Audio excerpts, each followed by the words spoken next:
Assalamualaikum warahmatullahi wabarakatuh. Shalom, Om Swastiastu, Namo Buddhaya, salam kebajikan dan salam sejahtera untuk kita semua.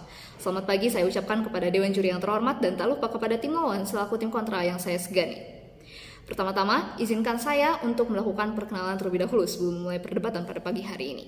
Perkenalkan, nama saya Ali Rahmadita, perwakilan dari SMA Negeri 2 Kuningan sebagai pembicara pertama dari tim afirmasi yang tentunya akan menerima dan menyetujui mosi yang telah disampaikan sebelumnya dan membuka definisi di mana saya akan memberikan suatu definisi dan juga membangun fondasi argumentasi dengan ekspansi global sebagai argumentasi pembuka dari tim afirmasi. Baik, Dewan Juri yang terhormat, dari mosi yang telah disampaikan sebelumnya, yakni sebagai negara berkembang dengan potensi maritim, Dewan ini tidak akan menggunakan strategi ekonomi biru. Saya, sebagai tim afirmasi, tentu sangat menyetujui mosi yang telah disampaikan dengan berbagai macam faktor dan juga argumentasi yang akan saya sampaikan.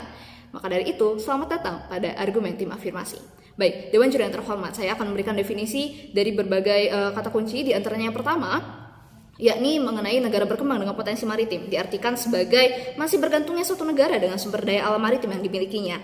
Namun, masih terdapat pula beberapa negara berkembang yang tidak dapat mengolah sumber daya alam maritimnya sendiri karena keterbatasan ilmu pengetahuan dan teknologi yang berkembang di suatu negara tersebut. Kemudian, negara berkembang juga kerap diartikan sebagai negara yang memiliki tingkat kesejahteraan masyarakat yang rendah. Hal ini ditandai dengan rendahnya tingkat perekonomian dan perkembangan ilmu pengetahuan maupun teknologi dalam lingkungan masyarakatnya, dilansir dari Kumparan. Yang artinya, negara berkembang ini masih diartikan sebagai negara yang bidang perekonomian dan tingkat kehidupan masyarakatnya di berbagai sektor yang masih dalam tahap perkembangan. Kemudian apa sih arti dari strategi ekonomi biru itu sendiri? Strategi pembangunan ekonomi biru ini merupakan strategi pembangunan ekonomi nasional yang mengandalkan sumber daya kelautan atau potensi maritim yang dimiliki oleh suatu negara. Ekonomi biru tentunya tidak terlepas dari yang namanya lautan. Lautan didefinisikan juga sebagai komponen bumi yang paling signifikan, meliputi 70% permukaan planet dan mengandung 97% air di bumi. Namun 60% ekosistem laut saat ini yang utama telah digunakan secara tidak berkelanjutan, sehingga lingkungan laut ini berada dalam keadaan yang krisis, menghadapi suatu ancaman sistemik yang disampaikan oleh Dr. Sebastian Thomas, seorang ajudan profesor dari Curtin University. Kemudian laut juga berperan penting dalam kehidupan manusia. 90% volume perdagangan global dilakukan melalui laut. 350 juta pekerjaan di seluruh dunia ini terkait dengan perikanan, dan pada tahun 2025 diperkirakan 34% produksi minyak mentah akan datang dari ladang lepas pantai. Nah, dari pengertian ekonomi biru itu sendiri, ekonomi biru ini mencakup berbagai macam kegiatan, diantaranya ada energi terbarukan, pariwisata, perubahan iklim, perikanan, pengelolaan limbah, dan transportasi laut. Segmen ini juga memiliki nilai ekonomi yang tinggi, yakni bernilai sekitar 1,5 triliun dolar per tahunnya. Namun, dari konsep ekonomi biru itu sendiri, apakah dapat memberikan suatu efisiensi yang baik bagi suatu negara, atau justru semakin menyengsarakan kesejahteraan rakyat di suatu negara tersebut? Dalam suatu prosesnya, ekonomi biru dicari tidak jauh dari melalui eksploitasi berbasis sumber daya alam yang didorong oleh pertumbuhan, dan ada keterbatasan bukti sampai saat ini akan suatu kemajuan yang mengikuti interpretasi yang berkelanjutan. Paradoks pemenuhan pembangunan berkelanjutan melalui strategi eksploitasi intensif ini berpotensi menguntungkan pihak-pihak yang seringkali justru harusnya disingkirkan dari aktivitas tersebut karena suatu penyalahgunaan. Contohnya, di mana keuntungan ekonomi ini telah diupayakan melalui proyek-proyek pembangunan yang memiliki konsekuensi negatif bagi sumber daya alam dan mereka yang secara langsung bergantung pada hal tersebut. Keberlanjutan itu sendiri itu berupa hal yang kompleks dan sulit bagi suatu kemajuan yang didasarkan untuk tujuan pembangunan berkelanjutan atau SDGs.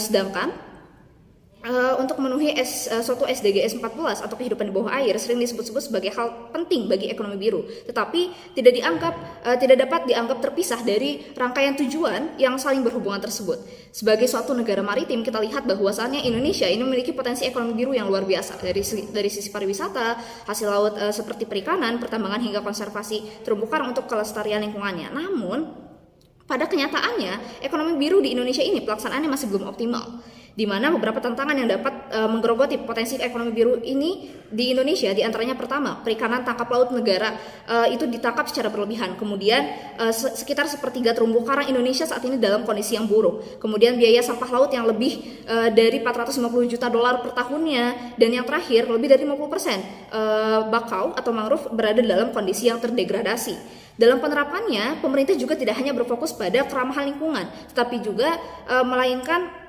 menjadi suatu arus kas ganda, di mana hal itu berarti ada keuntungan yang berlipat secara ekonomi dengan mengolah limbah menjadi produk yang memiliki nilai berlebih.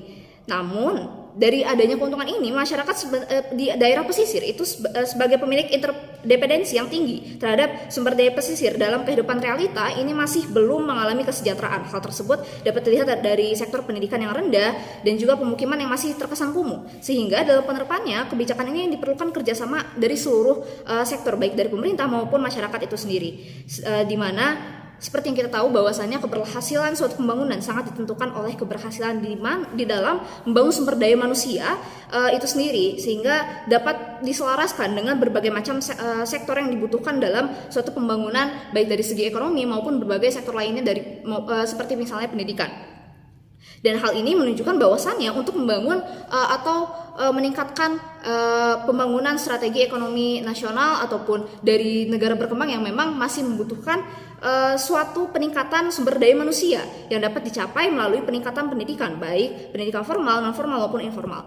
Nah, sekarang strategi ekonomi biru ini sendiri, informasi yang masih jarang sekali kita temukan secara langsung orang-orang memberitahukan kepada masyarakat. Sedangkan suatu ekonomi biru itu sendiri sangat melibatkan masyarakat daerah pesisir, sedangkan di daerah pesisir saat ini masih rendah sekali dari segi pembangunan sumber daya manusianya dan juga dari segi pendidikan yang harusnya mereka raih, misalnya dari anak seorang nelayan maupun aktivis-aktivis lainnya yang memang di mana mereka masih mengalami adanya rendahnya suatu pendidikan yang harusnya mereka jalani semestinya. Kemudian adanya COVID-19 juga memperburuk pertumbuhan ekonomi biru di Indonesia. Adanya pandemi berdampak buruk pada sektor kelautan seperti turunnya harga ikan dan pariwisata serta meningkatnya limbah medis di pantai. Ungkap anggota Dewan International Sustainable Development Research Society atau ISDR.